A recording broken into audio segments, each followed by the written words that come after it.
Dan tolak ukur seseorang itu bahagia bukan karena harta. Karena banyak juga orang itu melarat, justru dia selamat. Orang itu melarat, selamat dia. Satu untuk semua.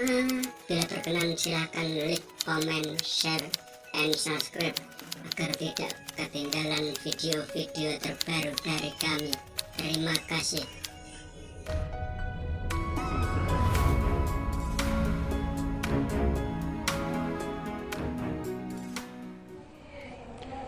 Bismillahirrahmanirrahim. Fatihah sunan hayyu Al-Fatihah. Bismillahirrahmanirrahim. Alhamdulillahirabbil alamin arrahmanirrahim maliki yaumiddin iyyaka na'budu wa iyyaka nasta'in ihdinas siratal mustaqim siratal ladzina an'amta 'alaihim ghairil maghdubi 'alaihim waladdallin. Bismillahirrahmanirrahim. Assalamualaikum warahmatullahi wabarakatuh. Alhamdulillahilladzi hadana bi'abdihil mukhtari man da'ana ilaihi bil izni wa qad nadana labaika ya man dallana wa hadana wa hamdan li rabbi khassana bi Muhammadin wa anqadana min dulmati jahli wa dayajiri. Allahumma salli wa sallim wa nukarrim wa nu'azzim ala sayyidina Muhammadin wa ala alihi wa sahbihi wa man tabi'ahu bi ihsanin ila yaumiddin. Subhanaka la ilma lana illa ma 'allamtana innaka antal alimul hakim. Rabbi shrah li sadri wa yassir li amri wa hlul 'uqdatam min lisani yafqahu qawli. Alhamdulillah atas nikmat karunia Allah yang telah diberikan kepada kita, maka nikmat yang kita rasakan saat ini akan tampak ketika seseorang mendapatkan ujian dari Allah. Al-Imam Syafi'i mengatakan seseorang itu tidak akan pernah merasakan nikmatnya sehat kecuali dia sakit dahulu. Seseorang itu tidak akan pernah merasakan nikmatnya kaya kecuali dia melarat dulu. Seseorang tidak akan pernah merasakan nikmatnya segala sesuatu penderitaan Allah. Nikmatnya penderitaan Allah, ada rasa enak di dalam penderitaan Allah. Kenapa? Karena seseorang meyakini fa innama yusri yusra inna ma'al yusri yusra. Allah ini maha menepati janjinya, bukan seperti manusia, bukan seperti makhluknya. Allah itu maha menepati janji. Orang yang bisa menikmati ujian sehingga dia menderita, maka tentu dia akan diiringi dengan kebahagiaan. Namun ada orang yang selalu menderita tanpa dia merasakan bahagia. Apa sebab? Karena dia tidak pernah merasakan rasa syukurnya kepada Allah. Untuknya, di setiap apapun yang kita miliki, hendaknya kita bersyukur kepada Allah. Jika kita bersyukur, ditambah nikmat tersebut. Tapi kalau tidak, ya terus orang tersebut akan tambah menderita. Maka akhirnya bagaimana? Di kehidupannya dia tidak akan pernah menemukan kebahagiaan. Karena tidak ada rasa syukurnya. Karena azab siksaan yang paling pedih itu manakala rasa syukur itu diambil oleh Allah. Orang kalau sudah rasa syukurnya diambil oleh Allah, sebesar apapun rezeki yang Allah berikan gak akan tampak. Orang kalau rasa syukurnya itu diambil oleh Allah, sekaya apapun dia masih merasa melarat. Saya ini kok gak kaya ya. Dia naik mobil harga 100 juta, ngelirik lagi, oh itu harganya 200 juta. Orang naik mobil harga 500 juta, ngelirik lagi, itu mobil harganya 1 miliar. Itu manusia tuh kayak begitu. Maka hendaknya jika kita tentang masalah dunia, jangan sekali-kali kita melihat apa yang ada di atas kita, orang yang lebih hebat dari kita. Faliyadzubillah min dalik. Makanya tetap di dalam hati kita tanamkan rasa syukur kepada Allah. Alhamdulillah, alhamdulillah. Bersyukur terus kepada Allah, maka nikmat apa yang kita rasakan akan menjadi lezat di hadapan Allah. Karena orang kalau sudah rasa syukurnya ini dicabut oleh Allah, dia menderita. Faliyadzubillah min dalik. Sekaya apapun dia, di rumah tinggal sebagus apapun, maka dia tidak akan pernah merasakan nikmatnya rezeki yang Allah berikan. Makanya kalau kita naik motor, lihatlah orang yang naik sepeda pancal, sepeda ontel, lihat Sejelek apapun motor kita, lihat orang yang tidak bisa beli motor, kasihan. Kalau ada orang naik sepeda ondel, kita lihat motor, motor itu bagus ya. Lihat itu loh, orang-orang yang masih jalan kaki kemana-mana, gak punya rumah, masih bersyukur naik sepeda, kita masih bisa untuk tidak kena panas, tidak kena hujan, masih punya tempat untuk bernaung. Alhamdulillah. Lihatlah orang yang gak punya rumah, tunawisma, gak punya keluarga. Alhamdulillah, kita saat ini berada di surganya Allah. Masyarakat Tuban, masyarakat Jawa Timur yang dia gak kerja di luar kota, bersyukur kepada Allah. Itu lihat orang-orang yang ada di luar kota, sudah di PHK, gak ada kerjaan, mau pulang nggak bisa. Bayangin coba, stresnya kayak apa? Dia mau kos di mana, dia mau kontrak di mana? Nggak punya keluarga, jauh dari keluarga, nggak ada orang yang diajak berbicara, di PHK, hanya makan tabungan. Syukur kalau masih punya tabungan. Kalau udah nggak punya tabungan, mereka mau apa? Makanya nikmati apa yang ada di tengah-tengah kita yang saat ini, nikmati. Alhamdulillah, meskipun saya dalam keadaan pas-pasan, alhamdulillah saya pulang masih bisa melihat anak dan istri, masih bisa bertemu mereka. Itu lihat mereka yang saat ini diisolasi, yang saat ini di rumah sakit, berbaring di rumah sakit, gak punya kesehatan, yang mereka saat ini dalam keadaan perang seperti di Palestina. Lihat kondisi mereka. Kalau kita selalu melihat kebahagiaan itu melalui strata sosial, orang itu bahagia karena strata sosial, faliyadzubillah min dalik. Maka akhirnya bagaimana? Hatinya melarat. Orang kalau hatinya melarat kayak begitu, dia naik mobil kurang bagus, dia naik motor, ya motor cuman segini-gini aja. Lihat itu, orang yang di bawah kita, lihat kalau untuk masalah dunia. Untuk dunia, lihat orang yang di bawah kita. Jangan sampai kita melihat ke atas. Orang udah lihat ke atas, nggak ada nikmatnya di dunia ini. Kita punya mobil, alhamdulillah. Lihat orang yang nggak punya mobil, dia cuma punya motor. Oh, punya motor, alhamdulillah. Lihat orang yang naik sepeda pancal, lihat sepeda ontel, kasihan mereka. Yang naik sepeda ontel, lihat itu orang yang nggak punya sepeda ontel. Yang jalan kaki, lihat orang yang nggak punya kaki itu, lihat orang yang nggak punya kaki itu, lihat. Kasihan kondisi mereka yang nggak punya kaki seperti itu. Merayap. Apakah mau kita nikmat kita dicabut karena rasa syukurnya tidak ada kepada Allah? Makanya setiap hari itu berdoa kepada Allah, ya Allah, tambahlah rasa syukurku kepadamu. Jangan minta nambah yang aneh-aneh. Ya Allah, tambahkanlah rasa syukur. Orang kalau tambahkan rasa syukur, tentunya nikmat itu bertambah. Dan tolak ukur seseorang itu bahagia bukan karena harta. Karena banyak juga orang itu melarat, justru dia selamat. Orang itu melarat, selamat dia. Selamat dari pencurian, selamat dari begal, selamat mungkin dia dianiaya orang. Terjadi ya pembantaian beberapa saat yang lalu, kriminal ya. Terjadi satu kriminal, dia dan keluarganya disekap oleh perampok sehingga masuk ke dalam kamar. Jadi rumahnya dimasuki perampok. Setelah itu disekap dia dan anak istrinya sama pembantunya, dibunuh. Anaknya dibunuh, istrinya dibunuh di hadapannya. Karena apa? Karena kekayaannya. Jadi dia lupa nutup pintu. Si perampok ini masuk, disekap dia di dalam rumahnya. Setelah itu dia dibantai sama anak istrinya, dimasukkan ke dalam ruang pembantu dan dia dibunuh di situ. Mau kita punya harta melimpah, mobil mewah, tapi diintai oleh perampok dan nantinya akan mati mengenaskan? Mau? Gak ada yang tahu kita. Allah memberikan keadaan kita seperti ini, kekurangan sana dan sini. Itu bentuk Allah menyelamatkan kita. Allah menyelamatkan kita dengan caranya. Dan Allah akan mengangkat derajat kita pun dengan caranya Allah subhanahu wa ta'ala. Coba betapa banyak orang yang meninggal kecelakaan naik bis. Berapa banyak orang yang kecelakaan naik motor, naik mobil. Berapa banyak? Kalau seandainya Allah tidak memberikan rezeki untuk beli mobil, orang itu selamat, pilih mana? Kita dikasih rezeki besar oleh Allah untuk beli mobil, tapi nantinya akan dalam keadaan kecelakaan di jalan. Mau? Faliyatubillah min dalik.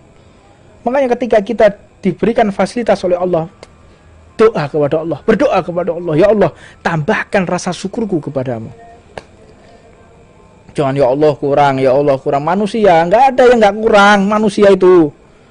Tuh lihat para pejabat itu, ada orang kaya punya pom bensin, dia punya perusahaan, masih nyalon jadi pejabat, bayangin coba. Punya pom bensin, punya perusahaan, hartanya melimpah, masih haus, pengen apa? Pengen jadi pejabat supaya dia bisa korupsi, bisa mengelola APBD, APBN, bayangin coba. Hah? Banyak orang seperti itu. Dia haus, tambah dahaga. Makanya ada syairnya para kiai ya. Kiai Mbah Wahab Hasbullah dalam satu syairnya itu. Ono bebek renang untuk dhuwur kali. Ada bebek renang di atas sungai yang jernih.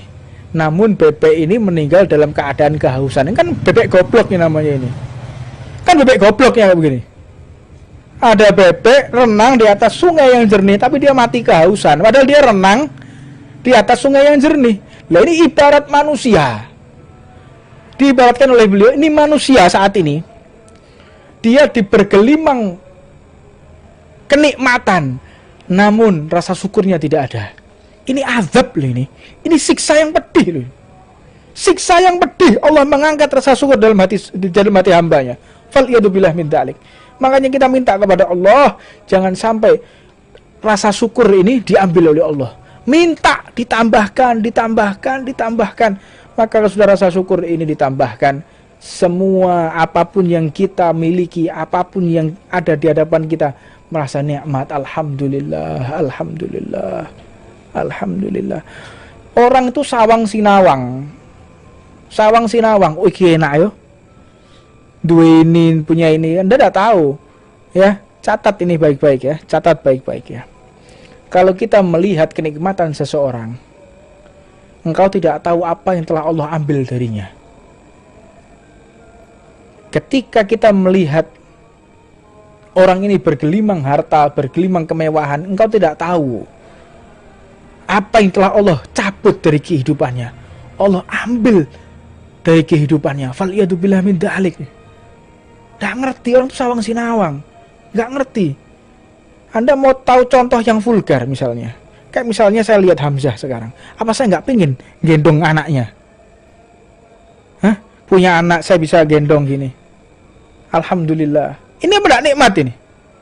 Lihat orang-orang yang nggak punya anak, bergelimang harta, dia nggak punya anak, bingung. Hah? Anaknya mati. Anda nggak tahu. Allah berikan kenikmatan di sini, tapi Allah cabut di tempat yang lain. Apa nggak kepingin?